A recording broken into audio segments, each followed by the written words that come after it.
Hello and welcome to my channel. My name is Angelina and today I'm going to be talking about all of the books that I did not finish in 2023. So 2023 was quite the year for reading mediocre books, and I did DNF 11 books, but the books I did finish were usually on the low end. I did have a couple 5 stars, but I had a lot less 5 stars than previous years, which is very disappointing. But you know, that just means that 2024 has more potential, you know, setting the bar low so that the year is good, you know? But these 11 books that I have to talk to you about today, I'm gonna be honest, when I don't enjoy a book, especially if I don't finish a book, I don't remember too much about it. I kind of just push it out of my mind. So kind of bear with me as I try to remember what these books were even about. But yeah, let's just get started. First, we have Hide by Kiersten White. I read another book by this author and really enjoyed it. So when I heard that they were coming out with an adult sort of like thriller based on like the game hide and seek, I was intrigued. However, this read like a young adult book. There was so many like POVs and I was just bored. I didn't really care about what was happening. I do remember this one quite a lot actually, just because I was really looking forward to this book and it really disappointed me. I've also read like the first chapter of another book by this author and said no. I wouldn't really count that as a DNF because I was never truly reading it. I just kind of wanted to see what the first chapter of that book was like. But that book was Slayer, so if we want to count that as a DNF too, I don't know. I personally never marked it as read on Goodreads, and to me, if I DNF a book, it's, you know, a true DNF if I've marked it as read or marked it as currently reading on Goodreads. That's like my personal like scale of how I do things. Either way, I don't even remember how far I got into Hide, but yeah, a very big disappointment for me. Another very disappointing book was Spells for Forgetting by Adrienne Young.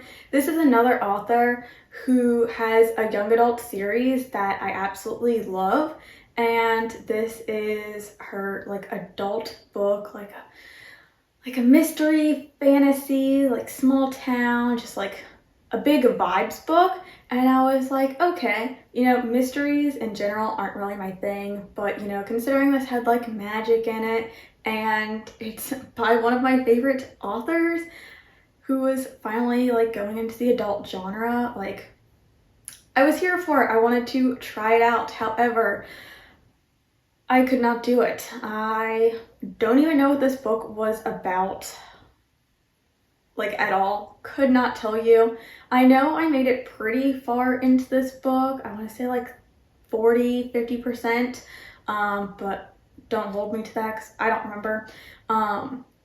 But you know, as much as I love this author and how she does like atmosphere and just like dark but like cozy vibes, I just had so many high expectations for this book, and yet I was bored, did not care about any of the characters.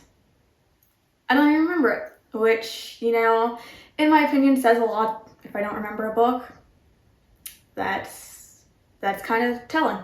A book that I was kind of expecting to not enjoy was My Killer Vacation by Tessa Bailey. I spoke about Tessa Bailey in my authors I won't read from again video. At least I think I mentioned her. If I didn't actually mention her in that video, take this as that. I just need to stop reading her. All of the premises of her books sound amazing, but I never actually enjoy any of them. I don't think I've ever actually completed one of her books. I think I have actually DNF'd every single one of her books that I have tried.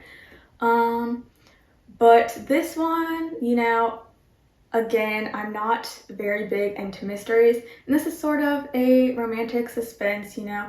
They're trying to solve like this murder that happens, and yeah, these two characters meet because of this murder and they're working together to solve it and they fall in love. But you know, the whole reason I picked this up, even though I don't like mystery suspense books, is because I figured maybe if I don't like just her romance books, maybe Tessa Bailey's like romantic suspense books will work for me. Obviously not the case, and I just need to stop trying her and, you know, just not let the premises suck me in because it doesn't end well. Next is Second First Impressions by Sally Thorne. This is a book that has been on my radar for quite a few years, probably since it's been released, which I don't know the date off the top of my head. But I read this author's other book, The Hating Game, I believe it was called, and I want to say I was in like 9th grade. It's like 14 years old, and I loved that book. However, I never picked anything else up by this author, and I had no interest in all of her other books, but I was at my library and I saw it and I was like, you know what? Maybe I should just try it, because if I liked her before, I should, you know, give her another try. Not another try, but like try and pick up another one of her books. But yeah, this one really did not work for me. This one is not like a second chance romance, but like a second first impression. These characters meet and their meeting goes very badly. And yeah, I believe they end up having to work together at like a nursing home or something. And honestly, I didn't care. I didn't like the characters.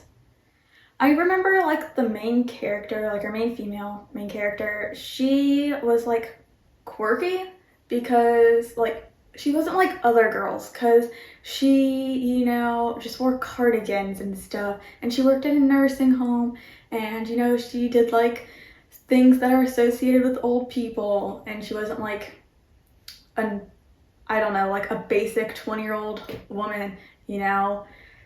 And, you know, I just did not like that. It was just very annoying. Like, oh, I'm not like other girls, you know.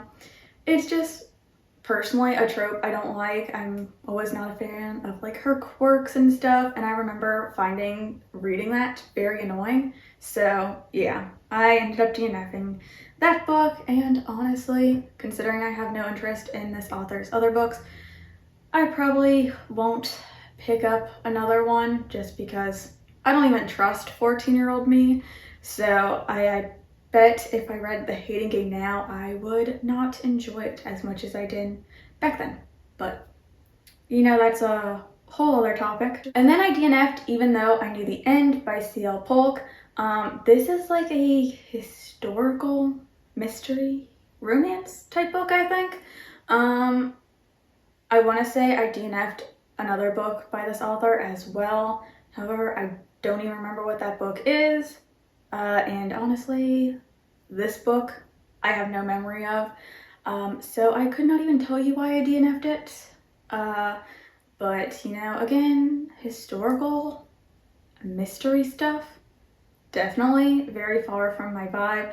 But I believe this one has like a sapphic romance in it, which is why I picked it up.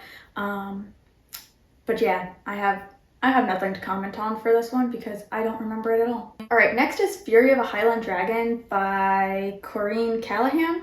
And this one I did not even get very far into because like the very beginning had consent issues, and if there are consent issues, it's an automatic DNF for me. So yeah, that's all I have to say for that one. Another author that really disappointed me this year, that is Adeline Grace. I DNF'd Belladonna.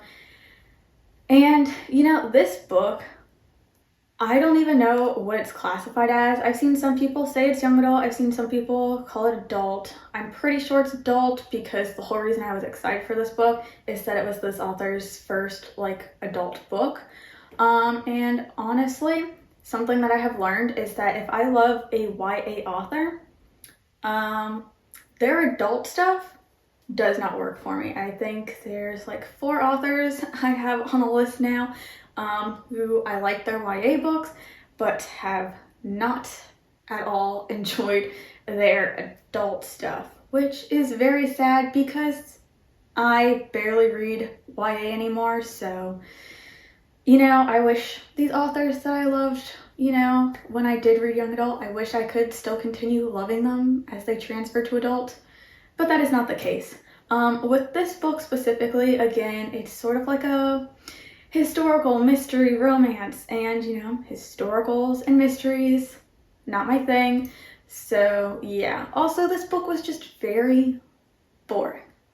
It's about our main character who is visited by like death, like as a kid, like as a baby, and from then on she is basically unkillable, kind of. Like every time she like almost dies, she like ends up not dying, and every time she gets like close to dying, she gets visited by death again. So she's kind of like growing up alongside death, but then also death is like a love interest, I'm pretty sure. And once I kind of started seeing like that happen, I was just like out, because why is there a romance between this guy who has basically grown up alongside this girl? It's giving grooming, I'm not going to lie. I never actually saw the romance because I DNF'd. And I don't see many people talking about that, so maybe like the different deaf people are different, I don't know. Either way, I just didn't like the vibe of the book and I was bored, and I am not going to push myself to read a book that is boring, because reading is fun and should not be a chore. So I DNF'd it. The next one is one that when I made this list, I was honestly kind of shocked that this was on the list, and that is Love Sickness by Junji Ito.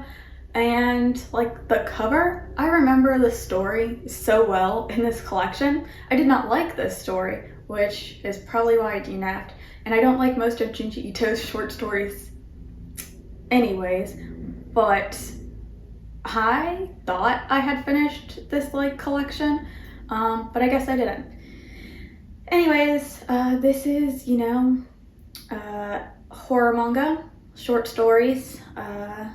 Yeah, that's it. That's all I got. I thought I finished it, but I guess I was so bored and unhappy reading whatever stories I did manage to read out of that collection that I didn't feel like continuing. So yeah. Next is Big Sky Country by Linda Lil Miller. I'm probably saying that name wrong. Either way, I read this book because while I was doing my little internship, there was someone I was working with who read a lot of like country romances, and she did recommend me a few, and I was like, I will, you know, try picking one up. And this is the one I ended up trying. And yeah, this author I don't think is for me. This book definitely was not for me. We have like small town, country type romance. However, I want to say I made it like 20-30% in, and there was not much romance going on. Like not even like some sparks, some little inklings. Like nothing. It was just very boring, just like their day-to-day life, and I could care less. I was bored. I did not have any feelings for the characters, so I DNF'd it. Yeah, that's all I have to say on that one. So the next one is the only one I actually own a copy of, and I did get it at the used bookstore for only a couple of dollars, so I'm not mad about that. Because that means 1 out of the 11 books I DNF'd, I owned, and I didn't spend much money on it. So I'm glad I did not pay full price for any of these books, because that would be even more disappointing. But Into Thin Air by John Krakauer, probably saying this name wrong, but this is a nonfiction book about like this author's journey climbing Mount Everest, and I thought it would be like really interesting and like entertaining. Because I do like a good nonfiction, a good memoir. However, this was boring, and I did not like the writing style of it. I wanted to say it was like very textbooky, but not like a textbook, but like sort of like similar vibes. And I just could not get through it. I was bored, I didn't care, and yeah. Anyways, this book is on my Pango's book store thing if you want to get a copy. That'll be linked in the description below if you're interested. Okay, and the last book I DNF'd was Havenfall by Sarah Holland. This is a YA fantasy, and I am moving out of my YA fantasy. There wasn't even really anything wrong with this book. It was good. I remember it being good. I think I got like 50 to 60% in. I was listening to the audiobook. There was nothing wrong with this book. I'm just not into YA fantasy. And I want to say there was a love triangle that got posed into it, and I was like, yeah, I'm done. Mostly because while I was reading, I just knew it was going to be a 3-star read. It was fine. I probably would have enjoyed it more, you know, when I was into reading young adult books, but I'm not. So, you know, honestly, spending my time, you know, reading a book that would just be 3 stars wasn't going to be, you know, something that I wanted to do, so I DNF'd it. However, out of all the books on this list, this is the one I'd probably recommend the most, just because there wasn't anything wrong with it. I would even say it was good. It was a solid book, you know. That's it, yeah. Yeah. So those are the 11 books that I DNF'd in 2023. There is a few days left of this month as I'm filming this, so hopefully I don't end up DNFing another book. I don't think I will be, just because I am currently reading a book that is honestly taking me quite a while, but I am enjoying it, so I don't see myself DNFing any books, hopefully, but I suppose we never know.